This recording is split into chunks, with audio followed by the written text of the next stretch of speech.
నమస్తే. శ్రీ మాత్రే నమః. శ్రీ గురుభ్యో నమః. మన ఖగోళ శాస్త్రంలో జ్యోతిష్యం ప్రకారము ఖగోళంలో ఎప్పుడు ప్రతి నిత్యము ఈ గ్రహాలు సంచారం చేస్తూ ఉంటాయి. చంద్రుడు 2.5 రోజులకు ఒకసారి సంచారం చేస్తుంటాడు. సూర్యుడు ప్రతి నెలకు ఒక్కొక్కసారి ఒక్కొక్క రాశిలోకి తన సంచారాన్ని చేస్తుంటాడు. అయితే ఈ సంచారం చెయ్యడం వల్ల రాసులకు శుభ ఫలితాలు, మిశ్రమ ఫలితాలు ఇలాగా ఇవ్వడం పరిపాటి. అయితే ఇప్పుడు మనం చెప్పుకునేది ఈ సూర్యుడు మేషరాశిలోకి ప్రవేశిస్తున్నాడు. అంటే మనకి గుర్తుందా మీకు, సూర్యుడు మకర రాశిలోకి ప్రవేశిస్తే దాన్ని మనం ఏమని చెప్పుకునే వాళ్ళము? మకర సంక్రాంతి అని చెప్పుకుంటాము, అంటే సంక్రాంతిగా చెప్పుకుంటాము. అప్పుడు జనవరి నెలలో మనకి మకర సంక్రాంతి ఎప్పుడు కూడా జనవరి 13 లేదా 14వ తారీఖున ఈ సంక్రమణం జరుగుతూ ఉంటుంది.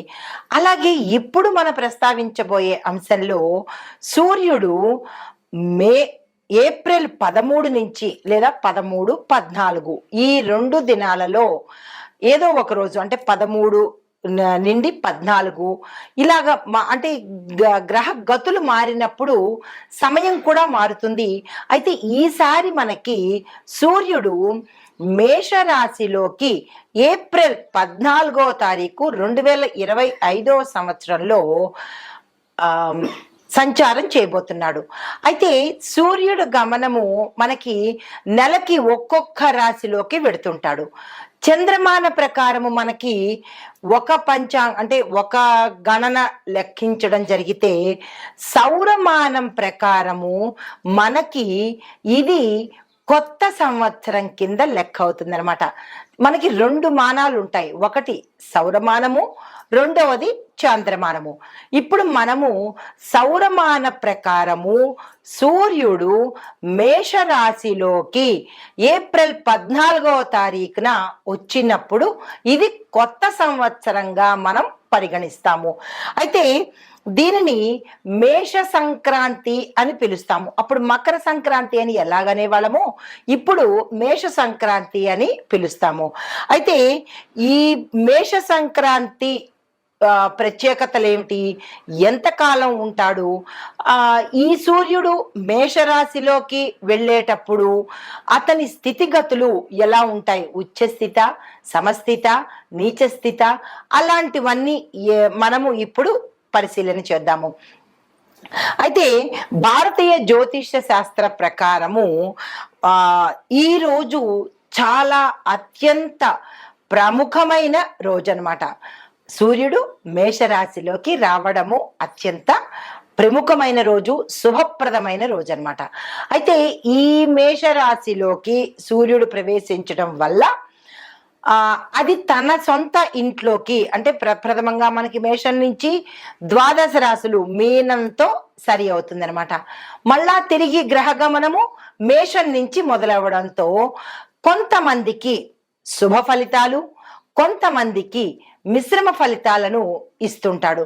అయితే ఇప్పుడు మనం ముందుగా ఈ సూర్యుడు ప్రప్రథమంగా చెప్పుకోవాలంటే మేషరాశిలోంచే తన గమనాన్ని సౌరమాన ప్రకారంగా ఇస్తున్నాడు, సంచరిస్తున్నాడు. కాబట్టి దీనికి ఉచ్చ స్థితిలో ఉన్నాడన్నమాట. ఆ ఉచ్చ స్థితిలో ఉండడం, ఎప్పుడైతే ఉచ్చ స్థితి, హై రేంజ్, ఎనర్జెటిక్ గా ఎప్పుడైతే ఉంటాడో అతని నుంచి వచ్చే ఫలితాలు కూడా మేషరాశి వారికి విశేషమైన ఫలితాలను ఒక్క నెల రోజుల పాటు ఇవ్వబోతున్నాడు. అయితే ఈ ఫలితాలు ఎవరెవరికి ఎలా ఉండబోతున్నాయి అంటే అన్ని రంగాల్లో ఉన్న వాళ్ళకి, అంటే విద్యార్థుల దగ్గర నుంచి ఉద్యోగస్తులు, వ్యాపారస్తులు, వ్యవసాయదారులు, పారిశ్రామిక రంగం వాళ్ళు, రాజకీయ రంగం వాళ్ళు, చిత్ర పరిశ్రమ వాళ్ళు, తరువాత ఐటీ రంగం వాళ్ళు, స్త్రీలకు, ఇలా ప్రతి ఒక్కళ్ళకి విశేషమైన ఫలితాలను అందివ్వబోతున్నాడు. అయితే ఈ ఫలితాలలో ముందుగా అయితే ప్రధానంగా ఈ మేష సంక్రాంతి సమయానికి గ్రహస్థితులు ఎలా ఉన్నాయి అంటే కనుక సూర్యుడు మేషరాశిలో ఉచ్చస్థితిలో ఉన్నాడు, బృహస్పతి కూడా మేషరాశిలోనే ఉన్నాడు, శని కుంభరాశిలోను, కుజుడు మీనరాశిలోను, రాహువు మీనరాశిలోను, కేతువు కన్యరాశిలోను సంచారం చేస్తున్నాడు. తదుపరి రాశి వృశ్చిక రాశి. ఈ రాశిలో ఉండే వారికి ఈ మేష సంక్రమణంలో ఎలాంటి ఫలితాలు ఉంటున్నాయంటే ఉద్యోగస్తులకు సంఘర్షణలు ఎదుర్కొంటారు, మానసిక అశాంతి, ఒత్తిడి పెరగడము, అదనపు బాధ్యతలు మీ మీదకి రావడము, ఇలాంటివన్నీ అంటే మీరున్న స్థితి గందరగోళ స్థితిలో ఉండేటట్టుగా గోచరిస్తోంది. అయితే వ్యాపారస్తులకు, వ్యవసాయదారులకు, పారిశ్రామిక రంగంలో ఉన్న వాళ్ళకి, వాణిజ్యవేత్తలకు ఎలా ఉండబోతోందంటే మిశ్రమ ఫలితాలు కొంతమందికి చూపిస్తున్నాయి. వ్యవసాయదారులకు మాత్రము రుణాలు చేయవలసిన పరిస్థితి, సమయానికి మీకు ధనం అందుబాటులోకి రాకపోవడము, దీంతో పాటు పంటలను వేసే సమయాన్ని పోస్ట్ పోన్ చేసే అవకాశము, వర్షాలకు సంబంధించి కానీ లేదా నీటికి సంబంధించినటువంటి సమస్యలు ఉత్పన్నం అవ్వడము, ఇలాంటివన్నీ వీళ్ళకు గోచరిస్తోంది. అయితే మరి వ్యాపారస్తులకు అంటే ఈ డబ్బుతో రిలేటెడ్ గా చేసే వాళ్ళకి మిశ్రమ ఫలితాలని చెప్పుకున్నాం కదా. అయితే మిశ్రమ ఫలితాలు పెట్టుబడుల రూపంలో మీరు పెట్టేటప్పుడు జాగ్రత్తలు తీసుకోండి. తరువాత విస్తరణ చేసేటప్పుడు అది మీకు సరి అయినదా కాదా అని తెలుసుకుని, విస్తరణ ఎవరో చెప్పారు మేము చేసేస్తాము అంటే ఎక్స్పాన్షన్ అనమాట, బ్రాంచెస్ పెట్టడం కానీ లేదా కొత్త వస్తువులు మీ వ్యాపారంలో ఎక్కువగా చేయడము, ఇదివరకు చేస్తున్న వ్యాపారంలో ఉండే ఐటమ్స్ కాకుండా కొత్తగా పెడదాము అనుకుని ఇలాంటివన్నీ మార్పు చేర్పులు కానీ లేదంటే ఉద్యోగస్తులలో మార్పులు కానీ ఇలాంటివన్నీ కొన్ని కనబడే అవకాశం కనబడుతోంది. అంటే వాటి వల్ల మీరు ఇబ్బందులు ఎదుర్కోవడము, లేదా పారిశ్రామిక రంగంలో ఉన్న వాళ్ళు మిషనరీ కొనేటప్పుడు ఆ మిషనరీ మీరు కొనేటప్పుడు ఒకలా ఉండడము, తర్వాత మీ దగ్గరికి వచ్చిన తర్వాత డ్యామేజ్ అవ్వడము, ఇలాంటి డిస్టర్బెన్సెస్ ప్రతి ఒక్క దాంట్లో ఏదో ఒక కోణంలో మీకు గోచరిస్తోంది. కాబట్టి జాగ్రత్తలు తీసుకునే ప్రయత్నం చేయండి. ఏదైనా చేసేటప్పుడు 1-2 సార్లు ఆలోచించుకోండి.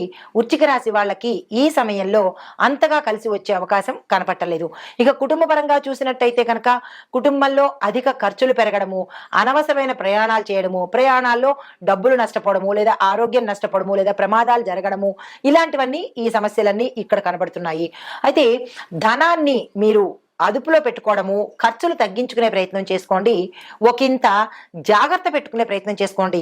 అదేంటంటే మీరు ఎక్కడైనా ధనాన్ని పోగొట్టుకోవడం కానీ లేదా మీ కార్డులలో అమౌంట్ పోవడం కానీ, స్కామ్ జరగడం కానీ, లేదా అంటే అనవసరంగా మీరు ఎవరికైనా ఇవ్వడం కానీ, అంటే మీ దగ్గరున్న ధనము వేరే చోటకి మీ ప్రమేయం లేకుండా కొంతమందికి అయితే మీ ప్రమేయంతో జరిగే అవకాశాలు కనబడుతున్నాయి. ధనం విషయంలో కొంచెం జాగ్రత్తలు తీసుకోండి. తర్వాత ఆరోగ్యపరంగా చూసినట్టయితే కనుక జీర్ణ వ్యవస్థకు సంబంధించి జీర్ణ సమస్యలు అంటే ఇండైజెషన్ అవ్వడము, లివర్కి సంబంధించిన ప్రాబ్లమ్స్ రావడము, చిన్న ప్రేవులు పెద్ద ప్రేవులకు సంబంధించినటువంటి ఎక్స్పాన్షన్స్ కానీ ఆపరేషన్స్ కానీ లేదా అంటే ఇలాగా తీవ్రమైన అనారోగ్యాలు, చిన్న చితకా కాదు, తీవ్రమైన అనారోగ్య సూచనలు కనబడుతున్నాయి. జాగ్రత్తలు తీసుకోండి. ఈ లివర్కి సంబంధించి జీర్ణ సమస్యలు ఎందుకు వస్తున్నాయి అంటే గతంలో మీరు ఇష్టానుసారంగా తినడం వల్ల కానీ, ఎక్కడ పడితే అక్కడ తినడం కానీ, ఏది పడితే తినడం కానీ, ఫాస్ట్ ఫుడ్లు, స్లో ఫుడ్లు, స్ట్రీట్ ఫుడ్లు, వీధి ఫుడ్లు, ఇలాంటి ఫుడ్లన్నీ మీరు కలగలిపి తీసుకోవడం వల్ల ఆ యొక్క ఫలితము ఈ సమయంలో మీకు బయటపడే అవకాశము, అందులోనూ వేసంకాలము మనకి సీజన్ మారింది కాబట్టి ఇవన్నీ వచ్చే అవకాశాలు ఈ సమయంలో చాలా తీవ్ర స్థాయికి వెళ్ళడము, కొంతమందికి ఆపరేషన్స్ దాకా వెళ్లే అవకాశము గోచరిస్తోంది. తప్పనిసరిగా జాగ్రత్తలు తీసుకోండి.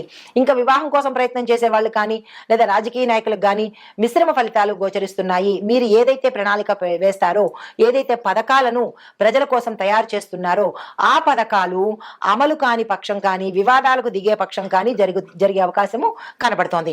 అయితే వివాహం కోసం ప్రయత్నం చేసిన వాళ్ళకి దగ్గర దాకా వచ్చి అవి మళ్ళా వెనక్కి వెళ్ళిపోవడమో, వద్దు అని అనుకోవడమో, ఇలాంటివన్నీ జరిగే అవకాశము వీరికి గోచరిస్తోంది. మరి చిత్ర పరిశ్రమలో ఉండేవారికి, ఐటీ రంగంలో ఉండేవారికి మీ యొక్క సంస్థలు మూసివేయడమో లేదా అంటే మిమ్మల్ని తీసేయటమో, అంత శాలరీస్ ఇవ్వలేకో లేదా అంటే మీ పనితీరు బాగోకో ఏదో ఒక డిస్టర్బెన్స్ ఐటీ రంగంలో కనబడుతోంది. అయితే సినిమా పరిశ్రమలో ఉండే వాళ్ళకి అవకాశాలు రాక అప్పులు చేసుకునే పరిస్థితి రావడము, లేదా కొంతమంది ఆ రంగాన్ని విడిచిపెట్టి ఏం చెయ్యాలో తెలియని పరిస్థితి, అగమ్య పరిస్థితిలో ఉండే అవకాశాలు ఈ సమయంలో కనబడుతున్నాయి. ఈ 30 రోజులు చాలా జాగ్రత్తగా ఉండవలసిన స్థితి ఏర్పడింది.